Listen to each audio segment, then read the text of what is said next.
Hi, and welcome to the Handbag Designer 101 podcast with your host, Emily Blumenthal, handbag designer expert and handbag fairy godmother, where we cover everything about handbags from making, marketing, designing, and talking to handbag designers and industry experts about what it takes to make a successful handbag.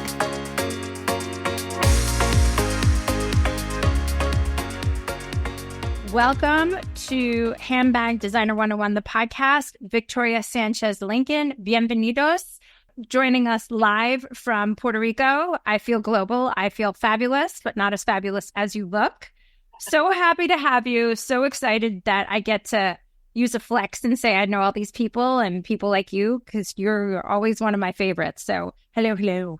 Emily, same here. Oh, one of the complaints is I always interrupt. So there you go. Where are you in Puerto Rico today? I'm in San Juan. I'm in my apartment right now. In San Juan. Okay. Old San Juan or San Juan proper? No, it's a little bit outside Old San Juan. Okay. See, I'm showing off. That's as far as I can go. That's it. So it's sunny day today here. Blue skies. Lucky you. Well, we're recording right now and it's still summer. So it's hot here in New York. You and I go back many, many years to when you were at a publication that is now defunct called Latina Magazine. And I chased you down because I had my little handbag brand called the Yasmina, and I was so hungry and determined to get it featured in the magazine because I thought it was the quinceañera golden accessory. And, I think considering we're I'd say pretty close in age, when you're pitching to a contemporary or someone who's close in age, I think there's a different kind of relationship that, at least with nicer people, because a lot of editors were, on a high horse and like, I'm so, I don't have the time, but maybe because you're Puerto Rican, but you were always really nice and you always took the time and you always replied. And this obviously predated social media and all that, but I've had you speak to my students about how you got your start, and it's probably one of my favorite stories. And I think the underlying theme of you is always be nice to everybody because you never know. Exactly. I was just going to say exactly the same thing when you were saying that. I was like, I'm always nice to everyone because first of all, I like to be treated that way, and you have to treat others how you want to be treated. So, and I believe in being kind and supportive. So you came to New York City for university? Yes, for Pratt. I knew I was going to say Parsons, but I knew it wasn't. I went to correct. So had you been to New York before when you came? Just to visit the schools the year before.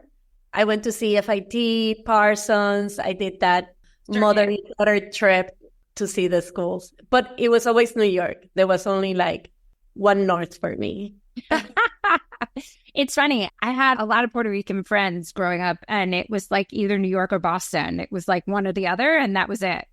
Well, for us, it's usually Boston, D.C., and very rare ones go to New York because usually parents don't let them go to New York. My parents said no, but they just didn't have a choice with me. I was determined to. What number child are you? 2. That's why.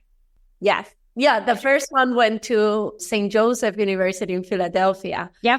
They made her come back because she didn't do that well. It was my turn. They were like, you know what? Your sister, she didn't do that well, so we don't know about sending you. I was like, wait a minute. We're 2 different people. Yeah.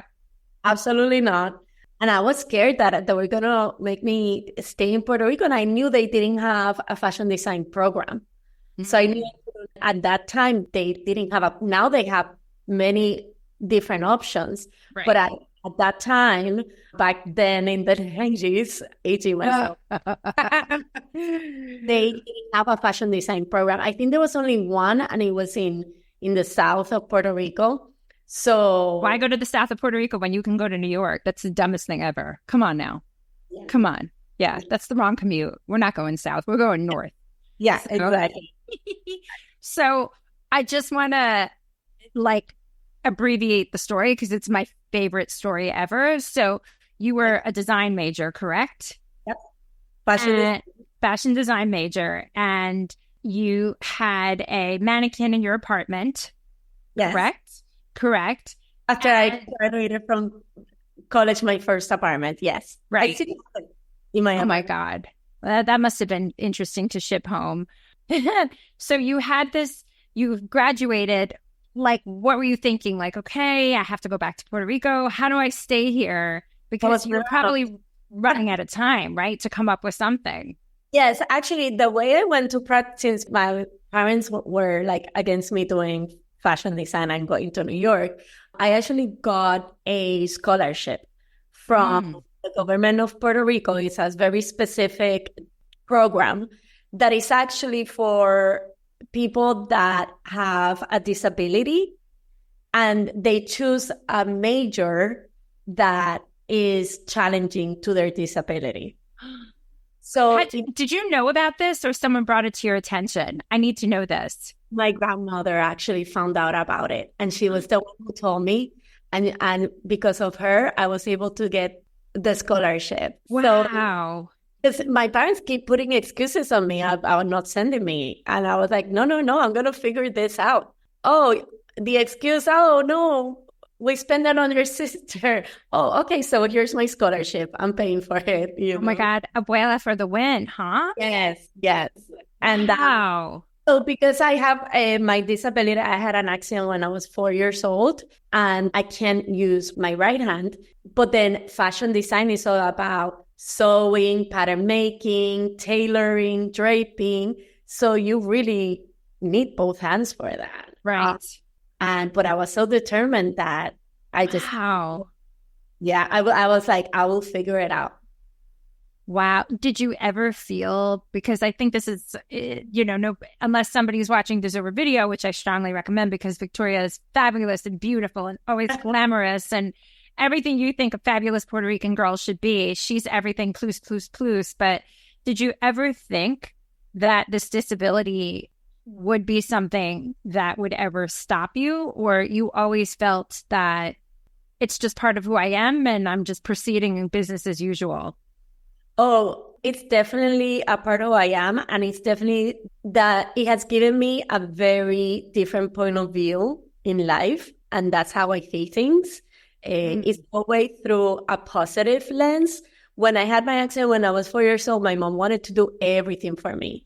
And I was like, not doing anything. And I'm too much of an independent, goal-driven person. So I started achieving on my own little things. Like I wanted to bathe by myself. I didn't want my mom putting all over me and washing me and stuff. So I started figuring out how to do everything by myself. At four, you were that motivated? Yes, because I didn't like her on top of me doing everything for me. And I just started doing things. And every time I will have a win, meaning I was able to do it by myself, it was like fueling me up. Yeah. Such a fulfillment. And I got such a rush from it. So I was proud. And also it always pushed me to, well, what would be the next challenge? Okay, so let's do a cartwheel with one hand now, things like that. And I will do everything. But I always say part of it that was very important when I was growing up is that I went to this all-girls school here in Puerto Rico, which my daughter now goes to. That's so funny. The group of friends and my classmates and everyone there in that school, they never, ever treated me differently. And it was just business as usual. They were the ones who always supported me and always lift me up. And they were always my cheerleaders for things. You can do it, or yes, or so that really made an impact in my life, because that was my foundation to where I am now. Right. And I was able to graduate from high school and go to New York by myself and live in Brooklyn. And I lived in Brooklyn for 26 years. I went by myself. I didn't go with any friend. I was by myself and I needed to make it. I was determined that I was coming to New York. I was going to study fashion design and I was going to be great at it. Did you feel the disability when you arrived at New York? Did you feel like, oh, what if people look at me differently? Was it something that you were like, was it on your head that could happen? Yes, of course, it was in my head constantly. And I have my little tricks that I've done all my life. You know how you say that I'm like, oh, beautiful and put together and all of that? That's part of like what I call my superhero. My cape is like, I love putting myself together. I love fashion, but it always made me feel confident. It's the image and persona I put in front of people. Yeah. And I'm more about look at me instead of like, look at me. Right. Were you a righty before your accident? Yes. So you had to reprogram everything. Everything. And my brain functions as a right hand. You can tell if we are having dinner together, you see that I always grab the glass of wine because let's be honest, we're having wine. Yeah, it's always on the right side. I put it there. I take it from there. I don't do this. Right. Mm-hmm. Yeah. Wow. I mean, it's, the landscape of people, everything, it always gets repackaged with a different need, right? A different word. Like at first it was disabled and then that was considered unacceptable. And then it was people with disability and then that was unacceptable. Now it's people with special needs. And it's so funny. And number one, I think it's not a poor taste to talk about it because it should be something empowering and not something to be ashamed of because, obviously life is very different now. But it's wild because I never even noticed it. People don't. And I think that's just because of who you are. A lot of people forget as well, which sometimes I'm in situations, and this happened even constantly with my husband. He will completely forget, and I'll be like, no, but I need help with those boxes. I can't lift those or anything like that. He's like, oh my God, I didn't even think about it. You know? Yeah, open that can for me, honey bunny. Can't do it. Well, I still have the can opener that my roommate from college gave me. I still use it. Oh my God. That's wild. She gave me a can opener and scissors because again, I used to use right hand scissors. I never used left hand scissors.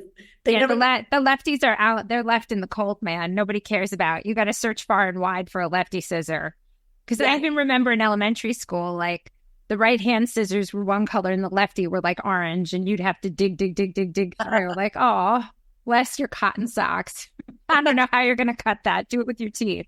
Exactly. So, but I want to talk about what happened with the super of your building because that is like one of the magical New York stories that I think is something to hang off of. So I graduated from Pratt and I have to now move because I'm done with my scholarship that included room and board. I need to move to an apartment off campus. So I moved to my first apartment, and while I'm moving, the super of the building was really nice to my mom and I, and he was helping me and he saw me with my mannequin, my dress mannequin, and he's like, oh, you're in fashion. And, I talk to everyone. So was he Puerto Rican too?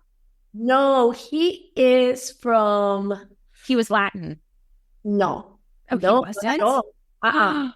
This whole time I thought that it was like a Spanish... Wow. Suriname. Oh, wow. Okay. Suriname or Trinidad and Tobago. One of those. Yeah. Not for anybody who's listening, we're not grouping them together. Just no disrespect. Sorry. Just geographically, we're grouping them in terms of being close. It just happened that I've had two supers in my life, and they were both called Hal, and they both similar. So one was from Suriname, the other one from Trinidad and Tobago. So I'm confusing with you. But okay, so Hal, on moving day, he was helping me and everything, and I wanted to be thankful. So I made him a cake, and then I invited him over for coffee and cake. I'm sure no one had ever done that. that's the thing. No one has never done that, but I'm Latina and I'm warm and welcome. So, and I was thankful. And we started chatting over my coffee cake. And he was like, so what do you do? Blah, blah. And at the time I was working at Oscar de la Renta as a knitwear designer. And I said, but it was my passion. So I was like, oh, I'm looking for a fashion job, blah, blah. And he's like, oh, I think there's a lady in this building that I think works in fashion. I'll introduce you to her. Okay, one of those things you're like, okay, thank you. Yeah. Anyway, he actually made an appointment with her. He stopped by my appointment, told me, Friday at 11, you have an appointment with her. I'm like, oh, okay. He came and picked me up Friday at 11 at my door and took me to her door.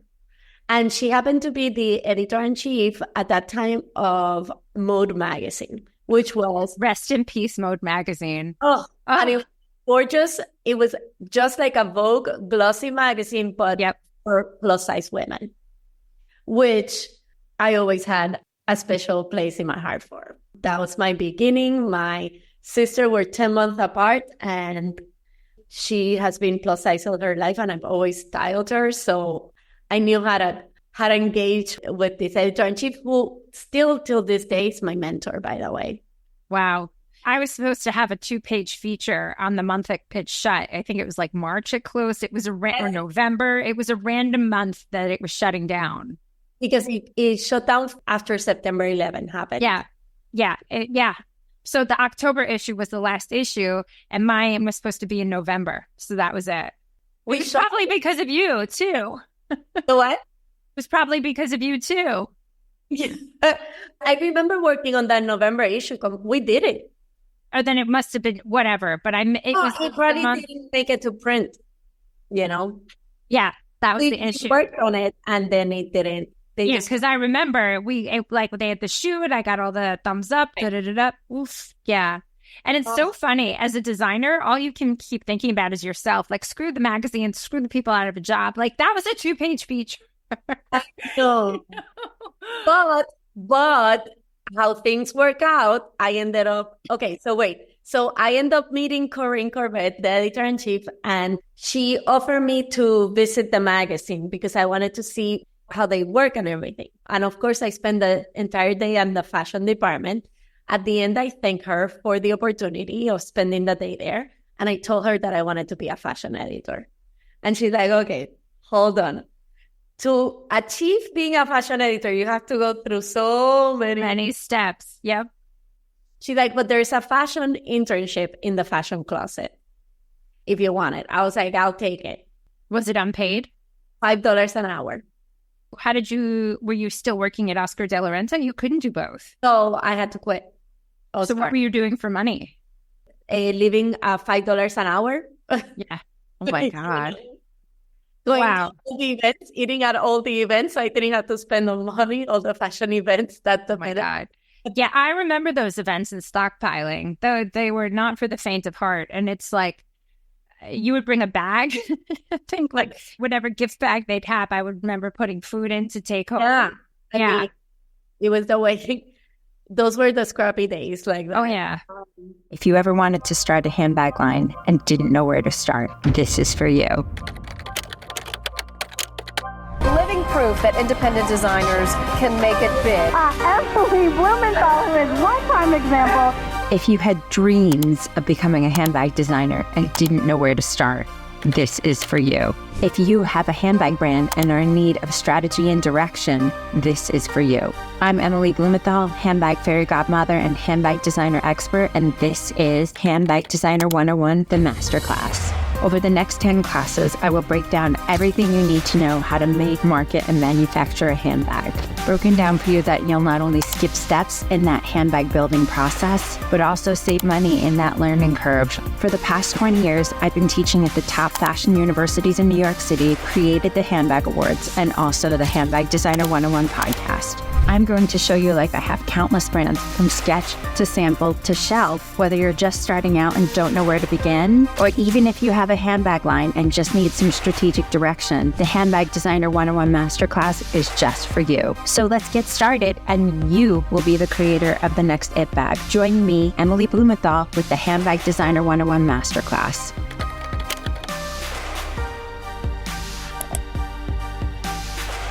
But I ended up in short time being the senior fashion editor. So I remember that. Interned to senior fashion editor very quickly. It was something that it just made sense to me. It was like logic for me. It clicked how editorial works, and I was able to grasp it very quickly, and I became an asset for the department. And most editors don't even study fashion design. I know. So that was something that I brought to the table, where I know history of fashion, I know the terminology and everything. So I was able to implement those things as well. Do you think now in today's editorial, where so many magazines have folded and most publications are digital, and if they have a print, there's so few that still do print, most editors are people who come out of the gates with a social media following, and that's how they get picked? That must be some sort of like conflict in your soul based on who you still identify as. You have no idea. That's like your pronouns are writer, journalist, stylist. So I know that. So yeah. I mean, when the whole social media started with Instagram and everything, our publishers did not allow editors to have our social media accounts and promote brands. We weren't allowed. I remember. How to. Yeah. It was a conflict of interest. Meanwhile, which I think this is where they missed a boat, because then all these influencers that did not have the experience became the fashion influencers, and then brands were going to them. I remember one time Coach, all of the sudden, did a whole brainstorm work summit with fashion influencers for the next collection. I was like, what? Mm-hmm. So I'm like, I went to fashion design school. I've been an editor for over 10 years, 15 years at the time. But you're going to get the person who... So trust me. Girl, I get it. I get it. It's something that I personally have challenges with, because I can speak to a room of 200, 500, 1,000 people without batting an eye, but putting a phone in front of myself to record myself talking about anything, I've just never felt comfortable, because I talk about handbag designers, I talk about independent designers. I say that the brands that are already established don't need me. They have other people doing their heavy lifting. They're not looking to me. They're looking to other people. It's the designers that need that amplification. Those are the ones that come through me, that people ask, who do you recommend for this shoot, for this piece, this editorial, to carry in our stores, etc. But how did you end up at Latina? Because you went from Latina to InStyle. Yes, at Latina, when Mode folded in September 11, Latina at the time was looking for a fashion director, but I didn't know it. The editor happened to heard that Mode went under, so she looked at the masthead to see if there was a Latina on the masthead. And all of a sudden, she sees Victoria Sanchez Lincoln. She's like, whoa, there's a Sanchez in there. I was going to say, it's very misleading that, and nowadays, as I'm sure you know, outside of Puerto Rico, outside of Spain or any other country, Americans don't have hyphenated last names, although kids growing up now, it's much more prevalent. But the Lincoln part, I mean, when anyone meets you, I just assumed that I was like, she's either Latin or she's married or she's one of them. So it's like, which one is it? So lucky you had the Sanchez, huh? That's an interesting story with my last name, because my mom made us hyphenate our names since we were babies, because she's the Lincoln. She's the Lincoln. She's the Lincoln? He's the Lincoln. Wow. And it's because we actually come from Abraham Lincoln descendant, a collateral descendant. So she's like, you guys are the last ones. No, you have to hyphenate. We have to keep this alive a little longer. You're descendants of Abraham Lincoln? A collateral descendant, yeah. A collateral descendant? I don't even want to get into what that means, but I'm sure that's another story for a different kind of podcast, but I'm definitely intrigued. Wow. That's why it's hyphenated, so they can cut it off. So my father is the Sanchez. Well, picked up on that. So wait a second. So she went through the masthead, found a Sanchez, lucky for you, suerte. And she was like, hey, girl, you got nothing to do. Want to come over? No, actually, she was in LA doing a shoot, and she saw the masthead. At the same time, I was sending to everyone in the masthead in every single magazine my resume, because I wanted a fashion job at a magazine. So I was sending it to everyone. So I had sent it to Latina, not only the fashion director, but also managing editors and editors. Yeah. And all of a sudden I get my answering machine. At that time I had an answering machine. Of course you did. And all of a sudden it's the editor saying that it must be like a serendipity or something. Because she's like, I was about to call you. When I get to my office, I have your resume on my desk. And she leaves me this long-winded message on my answering machine. She's still one of my best friends till this day. I still work with her on occasion, and she's still my mentor. Wow. And we clicked, and she made me fashion director of Latina.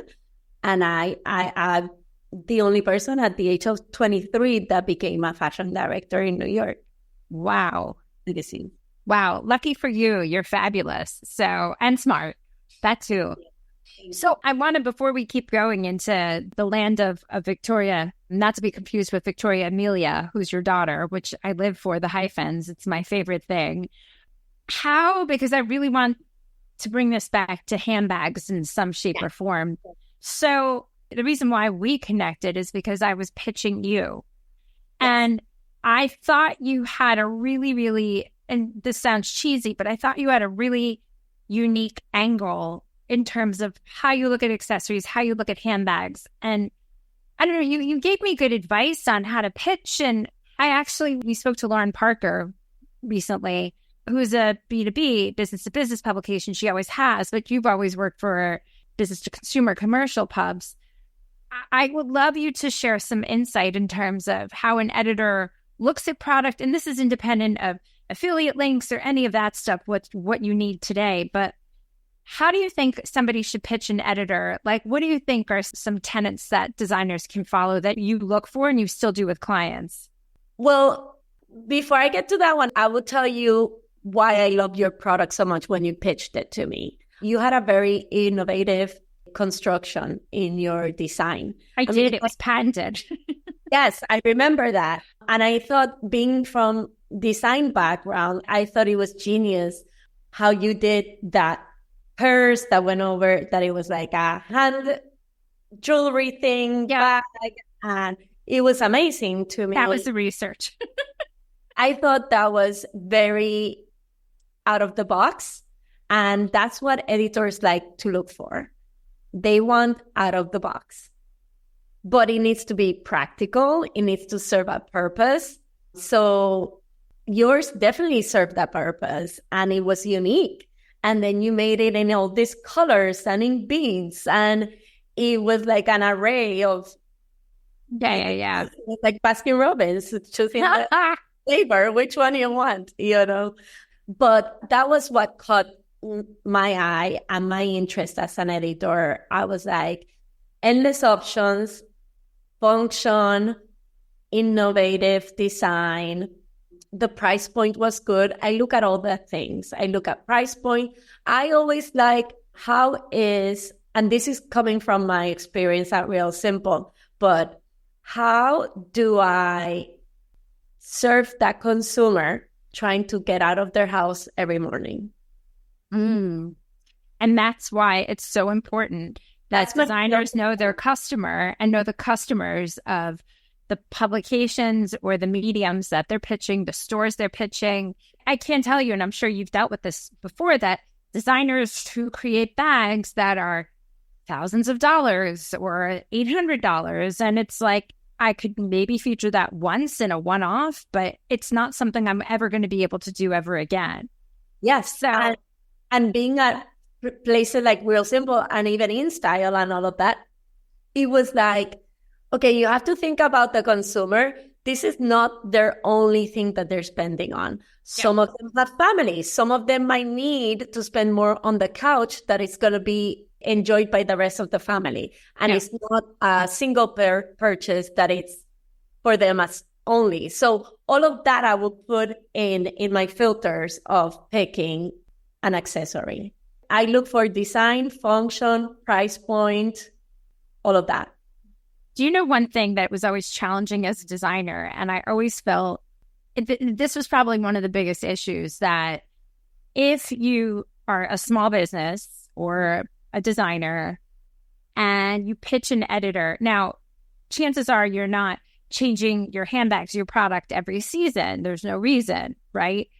If you pitch an editor and they say no and you pitch it again, they're like, I already said no, why are you pitching this to me? Or if they've already featured it, they say, I've already featured this. Don't send me the same thing. And I always struggled with, like, well, this is my product. There really isn't much for me to change. I'm hoping you'll still consider it for something else, because I see other bags that are featured same time many, many times. And I thought that was always something challenging, you know, how to represent a product if it's already been pitched, whether it was a no or a yes. So I think, okay, many things on that. Sometimes when it's a no, you really need to look at what publication you are targeting. And it really makes sense, because sometimes when you're your own owner of your own brand, you cannot see beyond certain things. You're like, oh, my tweet is the best. And I'm like, yes, but is it the best for the publication? I know you want to be, let's just put it out there. I know you want to be in Vogue, but is it realistic to be in Vogue? Right. Is your product more Good Housekeeping? Right. More simple, more lifestyle. So you really need to be realistic about your product. And you know what? There's nothing wrong with that, because then you start building equity. Yeah. You get it featured in those places, and then you keep going. And as a brand, you're going to keep evolving, and you're going to get to a point where maybe the product you started with becomes something else. And that something else might be the one that it will be the one featured above. Yeah. Yeah. You know, if you're an emerging brand, why not start getting featured, getting your brand awareness, and really pitching realistic to where you really see it? Like, really look at the stories they do, at what they feature. Yeah. Because it's not about what you want. It's more like, does the product align with what the magazine is doing, that outlet? I think that's such sage advice, especially coming from someone not only who understands construction, understands fashion, understands from an editorial perspective, but also likes to get fancy herself. It's kind of like you're your own customer of typically what you're pitching. Right. Yeah. So I want to touch upon, because I think your story is, you were always somebody who was never selling a product. You were essentially selling a service. And I think your ability to pivot so gracefully, probably didn't feel like it, but from the outset, it looked like, wow, and now she's at InStyle, and now she's at Real Simple, and wow, now she's moved back to Puerto Rico. So, and we reconnected as a result of one of your lovely customers, one of your clients who we had on the podcast, the mother-daughter duo, who are fabulous. Talk a little bit about, what you're doing now, and how, as a publicist, you work with designers and brands, and what you look for as somebody worthy of representing. Okay, so because I've been an editor over 17 years, I'm used to working with PR people. So for me, the transition was a little bit natural. Right. Because the person I always talk to get product from to feature in the magazine is always the publicists. But I would often see the mistakes they make in pitching. I would get pitches that, as I said before, it didn't make sense for the publication. Right. Or it became too traditional PR. Instead of like, honestly, the only thing I need to know is price point, where is it sold, the why of your product is the most important thing.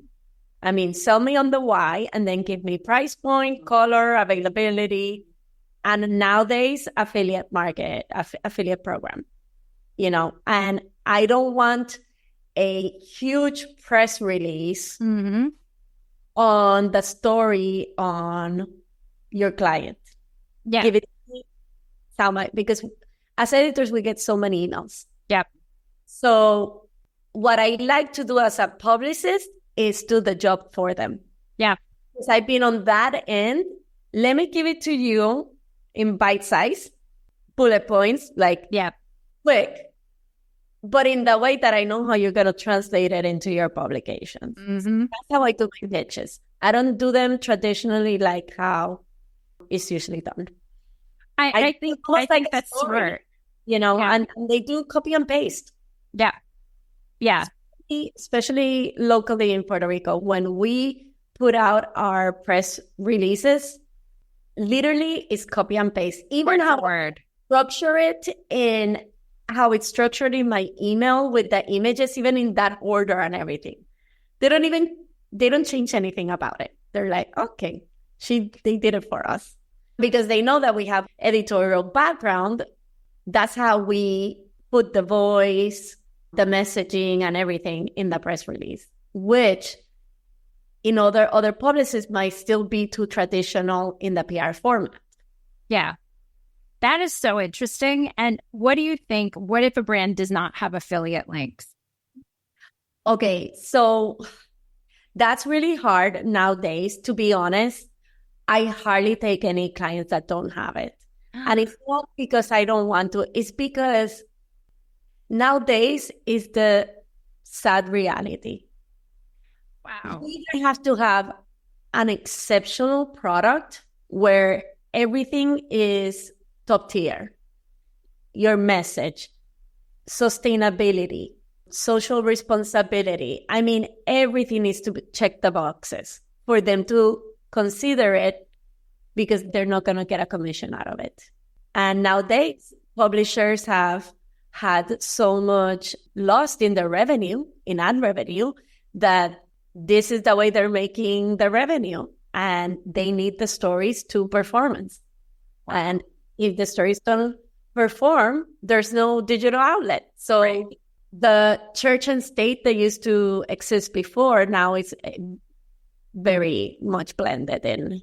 Wow. Yeah, because anything that's put out has to answer a why and how is this making money? Not, this is content, this is something pure, I will not be affected by my advertisers. Now it's like, well, if we have advertisers, they need to be part of the story one way or another. Absolutely. They make us.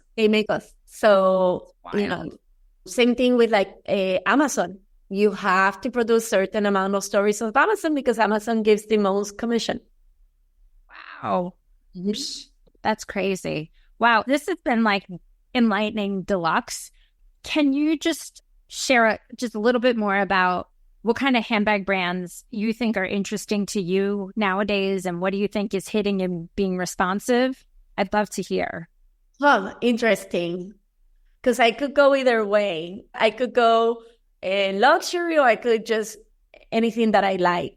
That's how I have my closet. I have Chanel, Louis Vuitton, but then again, maybe some of my Zara pieces are my favorite. I mean, my go-tos, One brand that I'm really loving right now, and I'm going to say it wrong. I'm going to pronounce it the wrong way because I don't know how to pronounce it.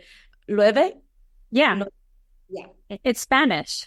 Yes, I know. But when you're speaking in English, you don't know if you're Yeah. which way. No, I actually agree with you. I think 𝐉𝐸 is, and I'm not a labels person. I struggle with that, but anything that comes out of that brand is always unique, and it has its own it has its own DNA. There's like cool things about it that make it not so standard. Yes. And I always like, because my personal style, I could be very classic, but there's always a fashion twist to what I wear. And I feel like 𝐉𝐸 has that classic design, but it always have a little bit of an architectural edge to it. Yeah. Yep. Which Exactly. I love that. I love that combination. That's what makes it from average classic to classic with a twist. Yep. Victoria, how can people follow you, hear your words of wisdom, work with you, other than going to San Juan, Puerto Rico? Oh, yeah, absolutely. And everyone welcome. I'm on Instagram, Victoria Sanchez _Lincoln, because they didn't let me have a hyphen.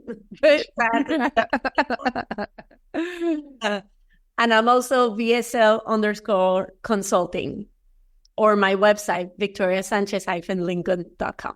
Thank God for the hyphen on the website. Oof. It has been a hyphen. Learning that you're a byproduct of Abraham Lincoln. Now that's a story to tell for the next one. Thank you. Fue un gran placer. Muchísimas gracias. I'm so happy to have you as always. And definitely follow Victoria for some good nuggets. The next time we're going to have a follow-up about Puerto Rican fashion, because I know we can learn a lot from you. Sure, anytime. Thanks for listening. Don't forget to rate and review and follow us on every single platform at Handbag Designer. Thanks so much. See you next time.